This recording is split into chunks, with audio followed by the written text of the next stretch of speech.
ਧੰਨ ਗੁਰੂ ਨਾਨਕ ਬਾਣੀ ਚੈਨਲ ਤੇ ਆਪ ਸਭ ਸੰਗਤਾਂ ਦਾ ਸਵਾਗਤ ਹੈ ਜੀ। ਇਸ ਵੀਡੀਓ ਨੂੰ ਵੱਧ ਤੋਂ ਵੱਧ ਸ਼ੇਅਰ ਕਰਨਾ ਜੀ, ਲਾਈਕ ਅਤੇ ਕਮੈਂਟ ਕਰਕੇ ਆਸ਼ੀਰਵਾਦ ਦੇਣਾ ਜੀ। ਜਿਸ ਵੇਲੇ ਗੁਰੂ ਅਰਜਨ ਸਾਹਿਬ ਪਾਤਸ਼ਾਹ ਮਹਾਰਾਜ ਜੀ ਗੁਰਤਾ ਗੱਦੀ ਤੇ ਵਿਰਾਜਮਾਨ ਹੋਏ, ਵਿਰੋਧਤਾ ਦਾ ਭਾਵੇਂ ਪ੍ਰਿਥੀ ਚੰਦ ਉਦੋਂ ਦਾ ਹੀ ਕਰਦਾ ਸੀ, ਪਰ ਗੁਰਤਾ ਗੱਦੀ ਵੇਲੇ ਇਤਨੀ ਈਰਖਾ ਵਿੱਚ ਸੜ ਬਲ ਗਿਆ ਕਿ ਉਸਨੇ ਭਰੀ ਸੰਗਤ ਵਿੱਚ ਆਪਣੇ ਪਿਤਾ ਗੁਰੂ ਰਾਮਦਾਸ ਜੀ ਦਾ ਕੇਵਲ ਵਿਰੋਧ ਹੀ ਨਹੀਂ ਕੀਤਾ, ਬਲਕਿ ਅਪਮਾਨਜਨਕ ਸ਼ਬਦ ਵੀ ਵਰਤੇ। ਕ੍ਰੋਧਵਸ ਹੋ ਕੇ ਬ੍ਰਹਮ ਗਿਆਨੀ ਬਾਬਾ ਬੁੱਢਾ ਸਾਹਿਬ ਜੀ ਨੂੰ ਵੀ ਬਹੁਤ ਅਯੋਗ ਸ਼ਬਦ ਵਰਤੇ। ਜਦੋਂ ਆਪ ਤੋਂ ਵੱਡੇ ਗੁਰਸਿੱਖਾਂ ਤੇ ਆਪਣੇ ਪਿਤਾ ਸਤਿਗੁਰੂ ਗੁਰੂ ਰਾਮਦਾਸ ਮਹਾਰਾਜ ਜੀ ਦੇ ਲਈ ਪ੍ਰਿਥੀ ਚੰਦ ਨਿਰਾਦਰ ਦੇ ਸ਼ਬਦ ਬੋਲ ਸਕਦਾ ਹੈ, ਗੁਰੂ ਅਰਜਨ ਸਾਹਿਬ ਤਾਂ ਉਮਰ ਵਿੱਚ ਛੋਟੇ ਸਨ, ਉਹਨਾਂ ਦਾ ਵਿਰੋਧ ਕਰਨਾ ਤਾਂ ਇਸ ਲਈ ਸੌਖੀ ਬਾਤ ਸੀ। ਇਸ ਤੋਂ ਉਲਟ ਗੁਰੂ ਅਰਜਨ ਸਾਹਿਬ ਪ੍ਰਿਥੀ ਚੰਦ ਨੂੰ ਵੱਡਾ ਭਰਾ ਸਮਝ ਕੇ ਸਤਿਕਾਰ ਵੀ ਕਰਦੇ ਔਰ ਉਸ ਦੇ ਪੁੱਤਰ ਮਿਹਰਬਾਨ ਨੂੰ ਵੀ ਭਰਾ ਦੀ ਅੰਸ਼ ਸਮਝ ਕੇ ਪੁੱਤਰਾਂ ਦੀ ਤਰ੍ਹਾਂ ਪਿਆਰ ਦਿੰਦੇ। ਚਮਾਸੇ ਦੀ ਰੁੱਤ ਲੰਘੀ ਤਾਂ ਗੁਰੂ ਅਰਜਨ ਸਾਹਿਬ ਜੀ ਦੇ ਮਹਿਲ ਮਾਤਾ ਗੰਗਾ ਜੀ ਗੁਰੂ ਘਰ ਦੇ ਕੀਮਤੀ ਵਸਤਰ ਰੇਸ਼ਮ ਪਸ਼ਮੀਨੇ ਦੇ ਬਣੇ ਹੋਏ ਕੀੜਾ ਲੱਗਣ ਤੋਂ ਧੁੱਪੇ ਸੁਕਾ ਰਹੇ ਸਨ, ਜਿਸ ਨੂੰ ਦੇਖ ਕੇ ਕਰਮ ਕੌਰ ਪ੍ਰਿਥੀ ਚੰਦ ਦੀ ਘਰਵਾਲੀ ਨੇ ਪ੍ਰਿਥੀ ਚੰਦ ਨੂੰ ਕੌੜੇ ਫਿੱਕੇ ਸ਼ਬਦ ਕਹੇ ਕਿ ਜੇ ਤੂੰ ਲਾਇਕ ਹੁੰਦਾ ਤਾਂ ਆਪ ਸਾਰੇ ਜਗਤ ਦਾ ਗੁਰੂ ਬਣਦਾ। ਜਿਹੜੇ ਪਦਾਰਥ ਸ਼ਰੀਕਾਂ ਦੇ ਘਰ ਵੇਖਦਾ ਹੈ ਇਹ ਆਪਣੇ ਘਰ ਹੁੰਦੇ। ਇਹ ਵਾਰਤਾ ਹੁੰਦੀ ਨੂੰ ਇੱਕ ਗੁਰੂ ਘਰ ਦੀ ਦਾਸੀ ਨੇ ਸੁਣ ਲਿਆ, ਅਥਵਾ ਮਾਤਾ ਨੇ ਵੀ ਕੰਨਾਂ ਨਾਲ ਸੁਣ ਲਿਆ। ਪ੍ਰਿਥੀ ਚੰਦ ਨੇ ਜੋ ਉੱਤਰ ਦਿੱਤਾ ਉਹ ਮਾਤਾ ਗੰਗਾ ਜੀ ਦੇ ਸਹਿਣ ਕਰਨ ਵਾਲਾ ਨਹੀਂ ਸੀ।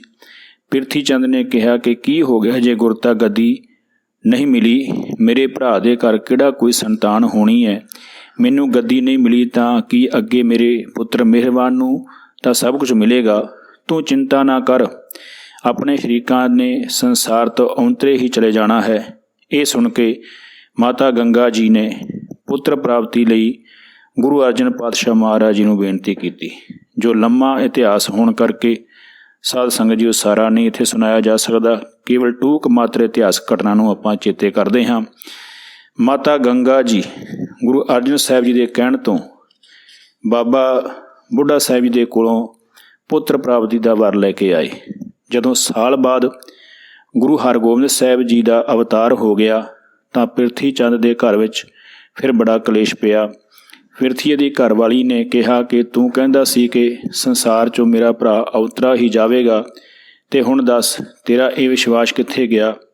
ਸ਼ਰੀਕਾਂ ਦੇ ਘਰ ਪੁੱਤਰ ਜੰਮਿਆ ਹੈ। ਤਾਂ ਪ੍ਰਿਥੀ ਚੰਦ ਨੇ ਉੱਤਰ ਦਿੱਤਾ ਕਿ ਔਲਾਦ ਇਹਨਾਂ ਦੇ ਕਿੱਥੇ ਹੋਣੀ ਸੀ।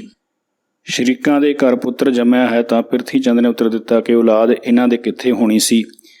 ਇਹ ਗੁਰੂ ਨਾਨਕ ਸਾਹਿਬ ਦੇ ਪੁਰਾਣੇ ਸਿੱਖ ਬਾਬਾ ਬੁੱਢਾ ਸਾਹਿਬ ਦੇ ਬਚਨ ਕਰਕੇ ਹੋ ਗਿਆ ਹੈ, ਪਰ ਇਹ ਬਾਲਕ ਕਦੇ ਵੀ ਜਵਾਨ ਨਹੀਂ ਹੋਵੇਗਾ, ਨਾ ਹੀ ਇਹ ਗੁਰੂ ਨਾਨਕ ਦੀ ਗੱਦੀ ਦਾ ਵਾਰਸ ਬਣ ਸਕੇਗਾ। ਕਰਮ ਕੌਰ ਨੇ ਕਿਹਾ ਕਿ ਕਿਵੇਂ? ਤਾਂ ਇਸ ਨੇ ਆਪਣੀ ਕੁਟਿਲ ਨੀਤੀ ਜ਼ਾਹਰ ਕਰਦਿਆਂ ਹੋਇਆਂ ਕਿਹਾ ਕਿ ਇਸ ਨੂੰ ਬਚਪਨ ਵਿੱਚ ਹੀ ਮਾਰ ਦਿੱਤਾ ਜਾਵੇਗਾ।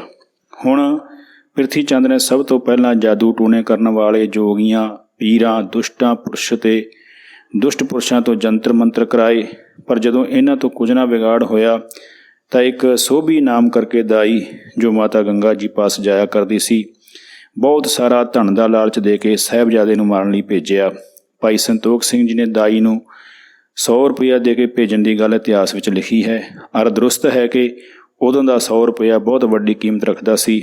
ਜਦੋਂ ਸਾਹਿਬਜ਼ਾਦੇ ਨੂੰ ਮਾਰਨ ਦੀਆਂ ਯੋਜਨਾ ਬਣਾਈਆਂ ਜਾ ਰਹੀਆਂ ਸਨ, ਗੁਰੂ ਹਰਗੋਬਿੰਦ ਸਾਹਿਬ ਜੀ ਨੇ ਮਾਤਾ ਦਾ ਦੁੱਧ ਪੀਣਾ ਤਿਆਗ ਦਿੱਤਾ। ਮਾਤਾ ਗੰਗਾ ਜੀ ਬਹੁਤ ਚਿੰਤਤ ਸਨ। ਦਾਈ ਢੁਕਵਾਂ ਸਮਾਂ ਜਾਣ ਕੇ ਮਾਤਾ ਗੰਗਾ ਜੀ ਕੋਲ ਜਾ ਬੈਠੀ, ਜੋ ਆਪਣੇ ਅਸਥਨਾਂ ਨੂੰ ਵਧੀਆ ਕਿਸਮ ਦੀ ਜ਼ਹਿਰ ਲਾ ਕੇ ਮਾਰਨ ਦੇ ਇਰਾਦੇ ਨਾਲ ਮਾਤਾ ਗੰਗਾ ਜੀ ਨੂੰ ਭਰਮਾਉਣ ਲੱਗੀ ਕਿ ਮਾਤਾ ਚਿੰਤਾ ਕਿਉਂ ਕਰਦੀ ਹੈ, ਅਕਸਰ ਬਾਲਕ ਢਿੱਲੇ ਮੱਠੇ ਹੋ ਹੀ ਜਾਇਆ ਕਰਦੇ ਹਨ। ਮਾਤਾ ਜੀ ਨੇ ਕਿਹਾ ਕਿ 4 ਦਿਨ ਤੋਂ ਦੁੱਧ ਨਹੀਂ ਪੀਤਾ, ਇਸ ਲਈ ਚਿੰਤਾ ਤਾਂ ਪੁੱਤਰ ਦੀ ਮਾਤਾ ਲਈ ਹੋਣੀ ਇੱਕ ਕੁਦਰਤੀ ਬਾਤ ਹੈ। ਤੇ ਇਹ ਸੋਭੀ ਨਾਮ ਵਾਲੀ ਦਾਈ ਨੇ ਕਿਹਾ ਕਿ ਮਾਤਾ ਮੈਂ ਕਿਸੇ ਭਾਗਾਂ ਵਾਲੇ ਦੇ ਘਰ ਜਾਂਦੀ ਹਾਂ, ਲੋਕਾਂ ਵਿੱਚ ਮੇਰੀ ਇਹ ਗੱਲ ਪ੍ਰਸਿੱਧ ਹੈ ਕਿ ਜੋ ਬੱਚਾ ਮੇਰੇ ਅਸਥਨ ਚੁੰਘ ਲਵੇ ਉਸ ਨੂੰ ਕੋਈ ਬਿਮਾਰੀ ਨਹੀਂ ਲੱਗਦੀ, ਲੰਮੀ ਉਮਰ ਵਾਲਾ ਹੁੰਦਾ ਹੈ। ਭੋਲੇ ਸੁਭਾਅ ਵਿੱਚ ਮਾਤਾ ਭਰਮ ਗਈ। ਇਸ ਦਾਈ ਨੇ ਕਿਹਾ ਕਿ ਲੋਕੀ ਮੇਰੇ ਮਗਰ ਫਿਰਦੇ ਹਨ ਕਿ ਸਾਡੇ ਬੱਚਿਆਂ ਨੂੰ ਇੱਕ ਵਾਰੀ ਦੁੱਧ ਚੰਗਾ, ਪਰ ਮੈਂ ਕਿਸੇ ਵਿਰਲੇ ਦੀ ਹੀ ਜਾਂਦੀ ਹਾਂ। ਤੁਹਾਡੇ ਘਰ ਚੱਲ ਕੇ ਆਪ ਆਈ ਹਾਂ। ਮਾਤਾ ਗੰਗਾ ਜੀ ਨੇ ਖੁਸ਼ ਹੋ ਕੇ ਸਾਹਿਬਜ਼ਾਦੇ ਨੂੰ ਦਾਈ ਦੇ ਹੱਥ ਫੜਾ ਦਿੱਤਾ। ਉਸ ਵੇਲੇ ਸੰਸਾਰਕ ਮਰਿਆਦਾ ਨੂੰ ਮੁੱਖ ਰੱਖਦਿਆਂ ਬੱਚਿਆਂ ਵਾਲੀ ਹਰਕਤ ਨਾਲ ਦਾਈ ਦੇ ਹੱਥ ਜਾਣ ਤੋਂ ਇਨਕਾਰ ਕੀਤਾ, ਪਰ ਮਾਤਾ ਜੀ ਨਹੀਂ ਸਮਝੇ। ਦਾਈ ਨੇ ਕੁੱਛੜ ਵਿੱਚ ਲੈ ਕੇ ਆਪਣਾ ਅਸਥਨ ਨੰਗਾ ਕੀਤਾ। ਇੱਕ ਹੱਥ ਗੀਚੀ ਪਿੱਛੇ ਪਾ ਕੇ ਦੂਜੇ ਹੱਥ ਹਸਤਨ ਨਾਲ ਅਸਥਨ ਮੂੰਹ ਵਿੱਚ ਦੇਣ ਲੱਗੀ। ਉਸ ਵੇਲੇ ਸਾਹਿਬਜ਼ਾਦਾ ਹਰਗੋਬਿੰਦ ਜੀ ਨੇ ਮੂੰਹ ਦੂਜੇ ਪਾਸੇ ਨੂੰ ਕੀਤਾ, ਪਰ ਇਹ ਜ਼ਬਰਦਸਤੀ ਜਦੋਂ ਮੂੰਹ ਵਿੱਚ ਅਸਥਨ ਦੇਣ ਲੱਗੀ ਤਾਂ ਉਸ ਵੇਲੇ ਸਤਿਗੁਰੂ ਜੀ ਨੇ ਇਹ ਸੋਚ ਕੇ ਕਿ ਮੇਰਾ ਅਵਤਾਰ ਹੀ ਦੁਸ਼ਟਾਂ ਦੇ ਖਤਮ ਕਰਨ ਲਈ ਹੋਇਆ ਹੈ, ਭਾਵੇਂ ਇਹ ਕਾਰਜ ਵੱਡੇ ਹੋ ਕੇ ਕਰਨ ਦੇ ਸਨ, ਪਰ ਦੁਸ਼ਮਣ ਨੇ ਬਚਪਨ ਵਿੱਚ ਹੀ ਕਰਨ ਲਈ ਮਜਬੂਰ ਕਰ ਦਿੱਤਾ। ਗੁਰੂ ਜੀ ਦਾ ਇੱਕ ਹੱਥ ਜੋ ਹੇਠਾਂ ਲਮਕ ਰਿਹਾ ਸੀ, ਦਾਈ ਦੀ ਗੁੱਤ ਨੂੰ ਉਸ ਹੱਥ ਦਾ ਲਪੇਟ ਪਾ ਲਿਆ। ਦੂਜੇ ਹੱਥ ਦੇ ਨਾਲ ਅਸਥਨ ਨੂੰ ਇਤਨਾ ਜ਼ੋਰ ਦੀ ਕੁੱਟਿਆ ਕਿ ਜਿਤਨੀ ਦੇਰ ਤੱਕ ਪ੍ਰਾਣ ਨਿਕਲ ਗਏ ਉਤਨੀ ਦੇਰ ਤੱਕ ਛੱਡਿਆ ਨਹੀਂ। ਜਿਵੇਂ ਭਗਵਾਨ ਕ੍ਰਿਸ਼ਨ ਜੀ ਨੇ ਪੂਤਨਾ ਦਾ ਉਧਾਰ ਕੀਤਾ ਸੀ, ਉਸੇ ਤਰ੍ਹਾਂ ਗੁਰੂ ਹਰਗੋਬਿੰਦ ਸਾਹਿਬ ਜੀ ਨੇ ਕਲਯੁਗ ਦੇ ਵਿੱਚ ਇਹ ਪੂਤਨਾ ਵਰਗੀ ਦਾਈ ਦਾ ਉਧਾਰ ਕੀਤਾ। ਬੇਹੋਸ਼ ਹੋ ਕੇ ਧੜਾਮ ਦੇ ਕੇ ਧਰਤੀ 'ਤੇ ਡਿੱਗ ਪਈ। ਗੁਰੂ ਹਰਗੋਬਿੰਦ ਸਿੰਘ ਸਾਹਿਬ ਜੀ ਉਸੇ ਤਰ੍ਹਾਂ ਛਾਤੀ 'ਤੇ ਲਿਪਟੇ ਹੋਏ ਸਨ। ਦਾਈ ਦੇ ਇੱਕ ਹੱਥ ਗੁੱਤ ਤੇ ਦੂਜਾ ਛਾਤੀ ਨੂੰ ਪਾਇਆ ਹੋਇਆ ਸੀ। ਪਹਿਲੀ ਜਿੱਤ ਦੁਸ਼ਮਣਾਂ 'ਤੇ ਗੁਰੂ ਹਰਗੋਬਿੰਦ ਸਾਹਿਬ ਜੀ ਨੇ ਪਾਈ ਤੇ ਮਾਤਾ ਗੰਗਾ ਜੀ ਘਬਰਾ ਕੇ ਗੁਰੂ ਘਰ ਦੀਆਂ ਦਾਸੀਆਂ ਨੂੰ ਨਾਲ ਲੈ ਕੇ ਜਦੋਂ ਚੁੱਕਣ ਲੱਗੇ ਤਾਂ ਮਜ਼ਬੂਤ ਹੱਥਾਂ ਨਾਲ ਪਕੜੀ ਹੋਈ ਦਾਈ ਨੂੰ ਮਾਤਾ ਛੁਡਾ ਨਾ ਸਕੀ। ਜਲਦੀ ਸੁਨੇਹਾ ਗੁਰੂ ਅਰਜਨ ਸਾਹਿਬ ਜੀ ਪਾਸ ਭਿਜਵਾਇਆ ਗਿਆ। ਪਿਤਾ ਗੁਰੂ ਦੇ ਆਉਣ ਤੋਂ ਪਹਿਲਾਂ ਆਪਣੇ ਹੱਥ ਢਿੱਲੇ ਛੱਡ ਦਿੱਤੇ। ਮਾਤਾ ਦੀ ਗੋਦ ਵਿੱਚ ਜਾ ਕੇ ਮਾਤਾ ਨੂੰ ਸੁੱਖ ਦਿੱਤਾ। ਜੋ 4 ਦਿਨਾਂ ਤੋਂ ਦੁੱਧ ਨਹੀਂ ਸੀ ਚੁੰਘਿਆ, ਉਹ ਦੁਸ਼ਮਣ ਨੂੰ ਫਤਿਹ ਕਰਕੇ ਮਾਤਾ ਦਾ ਦੁੱਧ ਪੀਣਾ ਸ਼ੁਰੂ ਕੀਤਾ। ਜਦੋਂ ਗੁਰੂ ਅਰਜਨ ਸਾਹਿਬ ਜੀ ਆਏ, ਸਤਿਗੁਰੂ ਪਾਤਸ਼ਾਹ ਮਹਾਰਾਜ ਜੀ ਨੇ ਆ ਕੇ ਦਾਈ ਦੀ ਆਤਮਾ ਨੂੰ ਚੇਤਨਤਾ ਬਖਸ਼ੀ। ਇਸ ਨੇ ਦਿਵਯ ਰੂਪ ਧਾਰਨ ਕਰਕੇ ਕਿਹਾ ਕਿ ਮੇਰੇ ਕੋਲੋਂ ਕੋਈ ਨਾ ਡਰੋ, ਮੈਂ ਪ੍ਰਿਥਵੀ ਦੀ ਭੇਜੀ ਆਈ ਤਾਂ ਸਾਹਿਬਜ਼ਾਦੇ ਨੂੰ ਮਾਰਨ ਵਾਸਤੇ ਸੀ, ਪਰ ਇਸ ਬਹਾਨੇ ਮੇਰਾ ਉਧਾਰ ਹੋਇਆ ਹੈ।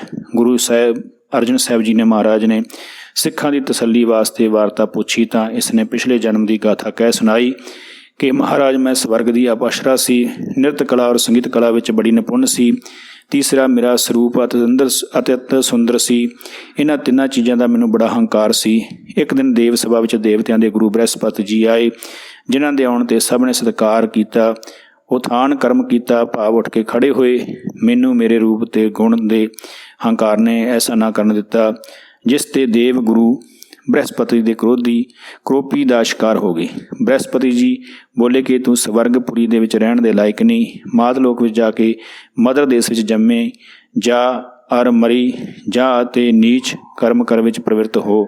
ਇਹ ਸੁਣਦਿਆਂ ਮੈਂ ਗੁਰਦੇਵ ਦੇ ਚਰਨ ਫੜੇ ਤੇ ਉਹਨਾਂ ਨੇ ਸ਼ਰਨਾਗਤ ਆਈ ਜਾਣ ਕੇ ਦਇਆ ਦੇ ਘਰ ਵਿੱਚ ਆ ਕੇ ਕਿਹਾ ਕਿ ਹੁਣ ਤਾਂ ਸਰਾਪ ਹੋ ਚੁੱਕਾ ਹੈ, ਇਹ ਮਿਟੇਗਾ ਨਹੀਂ। ਮੇਰੀ ਬੇਨਤੀ ਕਰਨ ਤੋਂ ਕਿ ਮੇਰਾ ਉਧਾਰ ਕਦੋਂ ਹੋਵੇਗਾ। ਗੁਰੂ ਨੇ ਕਿਰਪਾ ਕਰਕੇ ਦੱਸਿਆ ਕਿ ਕਲਯੁਗ ਦੇ ਅਵਤਾਰ ਗੁਰੂ ਨਾਨਕ ਹੋਣਗੇ। ਉਹਨਾਂ ਦੇ 5ਵੇਂ ਸਰੂਪ ਗੁਰੂ ਅਰਜਨ ਸਾਹਿਬ ਜੀ ਦੇ ਘਰ ਪੁੱਤਰ ਰੂਪ ਵਿੱਚ ਪਰਮੇਸ਼ਰ ਤੇਰਾ ਉਧਾਰ ਕਰੇਗਾ। ਸੋ ਉਹ ਸਮਾਂ ਆਣ ਪਹੁੰਚਿਆ ਹੈ। ਮੈਂ ਹੁਣ ਸਿੱਧੀ ਸਵਰਗਪੁਰੀ ਵਿੱਚ ਜਿੱਥੋਂ ਵਿਛੜ ਕੇ ਆਈ ਹਾਂ ਉੱਥੇ ਜਾਵਾਂਗੀ। ਜੋ ਮੇਰੇ ਅਸਥਾਨਾਂ ਨੂੰ ਗੁਰੂ ਦਾ ਮੁੱਖ ਲੱਗਿਆ, ਮੈਨੂੰ ਆਪਣੀ ਮਾਂ ਤੁਲ ਸਮਝ ਕੇ ਮੇਰਾ ਉਧਾਰ ਕੀਤਾ ਹੈ, ਕਿਉਂਕਿ ਬ੍ਰਹਿਸਪਤ ਨੇ ਜੋ ਕਿਹਾ ਸੀ, ਲਿਹੋ ਅਵਤਾਰ ਗੁਰੂ ਨਿਰੰਕਾਰੀ, ਤਿਨਕੇ ਮੁਖ ਤੁਮ ਅਸਥਨ ਧਾਰੀ, ਤੁਮਰੇ ਪ੍ਰਾਣ ਤਬੈ ਵੋ ਹਰੈ, ਸਰਾਪ ਕਾਟ ਕਰ ਮੁਕਤ ਸੋ ਕਰੈ। ਇਹ ਸੋ ਮੁਕਤ ਭਈ ਸੁਨ ਮਾਤਾ, ਗਈ ਬੈਕੁੰਠ ਧਰ ਸੁੰਦਰ ਗਾਤਾ। ਹਉ ਅਸਥਨ ਇਨਕਾ ਮੁਖ ਲਇਓ, ਜਾਨ ਮਾਤ ਸਮ ਨਿਜ ਪਦ ਦਇਓ। ਸੋ ਇਹ ਸੁਣ ਕੇ ਮਾਤਾ ਗੰਗਾ ਜੀ ਨੇ ਕਿ ਦਾਈ ਨੂੰ ਮੁਕਤ ਕਰ ਦਿੱਤਾ ਹੈ। ਮਾਤਾ ਗੰਗਾ ਜੀ ਨੂੰ ਇਤਨੀ ਸ਼ਰਧਾ ਆ ਗਈ ਤੇ ਕਹਿਣ ਲੱਗੀ, ਹੇ ਪ੍ਰਭੂ, ਮੇਰੀ ਭੁੱਲ ਬਖਸ਼ ਦੇਣੀ ਕਿ ਮੈਂ ਆਪ ਨੂੰ ਪੁੱਤਰ ਕਰਕੇ ਮੰਨਿਆ ਹੈ। ਮਾਤ ਗੰਗ ਜੋ ਸੁਨਤ ਹੀ ਉਸਤਤ ਕੀਨ ਅਪਾਰ, ਮਮ ਸੁਤ ਕਰ ਜਾਨੋ ਪ੍ਰਭੂ ਬਖਸ਼ੋ ਭੂਲ ਹਮਾਰ। बाल को रूप तरियो हमारे ग्रह, तो ही सब जग नीत बतावे। शंकर और चतुरानन ढूंढत, और तपी बहुत ध्यान लगावे। नारद सारद खोज थके, सब मर्म तुम्हारे को नहीं पावे। सो तुम बालक रूप बनाए, सो देखत हो मम गोद सुहावे। उस वेले गुरु साहब जी ने सोच के कि माता दे मन विच ज्ञान पैदा हो गया है, ਤਾਂ ਮੁਸਕਰਾ ਕੇ ਐਸੀ ਮੋਹ ਦੀ ਕਨਾਤ ਤਾਣ ਦਿੱਤੀ ਕਿ ਮੁੜ ਕੇ ਮਾਤਾ ਫਿਰ ਪੁੱਤਰ ਸਮਝ ਕੇ ਪਾਲਦੀ ਰਹੀ।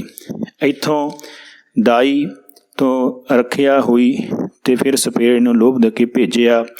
ਇਸੇ ਤਰ੍ਹਾਂ ਪਿਛਲੇ ਜਨਮ ਦਾ ਹੰਕਾਰੀ ਤਪਸਵੀ ਨਾਰਦ ਦੇ ਸ਼ਰਾਪ ਕਰਕੇ ਜੋ ਸੱਪ ਬਣਿਆ ਸੀ ਉਸ ਦਾ ਉਧਾਰ ਕੀਤਾ। ਫਿਰ ਦੁਨੀ ਚੰਦ ਬ੍ਰਾਹਮਣ ਜੋ ਗੁਰੂ ਘਰ ਦਾ ਰਸੋਈਆ ਸੀ, ਪ੍ਰਿਥੀ ਚੰਦ ਨੇ 500 ਰੁਪਇਆ ਦੇਣਾ ਕਰਕੇ ਸਾਹਿਬਜ਼ਾਦੇ ਨੂੰ ਮਾਰਨ ਦਾ ਪਿਛਲਾ ਚਾਰਾ ਕੀਤਾ। ਦਹੀਂ ਵਿੱਚ ਸੰਖੀਆਂ ਮਿਲਾ ਕੇ ਕੋਠੇ ਤੇ ਚੜੇ ਦੇਣ ਲੱਗਾ ਤਾਂ ਗੁਰੂ ਜੀ ਨੇ ਬੱਚਿਆਂ ਦੀ ਹਰਕਤ ਚੀਕ ਮਾਰ ਕੇ ਮਾਤਾ ਨੂੰ ਕੋਲ ਬੁਲਾ ਲਿਆ ਤਾਂ ਗੁਰੂ ਅਰਜਨ ਸਾਹਿਬ ਜੀ ਨੇ ਦਹੀਂ ਕੁੱਤੇ ਨੂੰ ਖਵਾ ਕੇ ਉਸ ਦਾ ਪਾਜ ਨੰਗਾ ਕੀਤਾ। ਜੋ ਦੁਸ਼ਟ ਬ੍ਰਾਹਮਣ ਸੂਲ ਹੋ ਕੇ ਮਰਿਆ, ਮਾਤਾ ਗੰਗਾ ਜੀ ਦੇ ਕਹਿਣ ਤੋਂ ਉਸ ਨੂੰ ਦੁਬਾਰੇ ਜੀਵਨ ਦਿੱਤਾ। ਸੋ ਇਉਂ ਦਾਈ, ਸਪੇਰਾ ਤੇ ਬ੍ਰਾਹਮਣ ਔਰ ਸੀਤਲਾ ਵਰਗੀਆਂ ਭਿਆਨਕ ਬਿਮਾਰੀਆਂ ਤੋਂ ਗੁਰੂ ਅਰਜਨ ਸਾਹਿਬ ਜੀ ਕਹਿੰਦੇ ਹਨ ਕਿ ਬਾਲਕ ਹਰਗੋਬਿੰਦ ਜੀ ਦੀ ਰੱਖਿਆ ਹੋਈ। ਅਨੇਕਾਂ ਸ਼ਬਦਾਂ ਵਿੱਚ ਇਸੇ ਤੁਕ ਨਾਲ ਮਿਲਦੇ ਪ੍ਰਮਾਣ ਦਿੱਤੇ ਹਨ। ਕਰ ਕਿਰਪਾ ਸੁਖ ਆਨੰਦ ਕਰੇ, ਬਾਲਕ ਰਾਖ ਲੀਏ ਗੁਰਦੇ।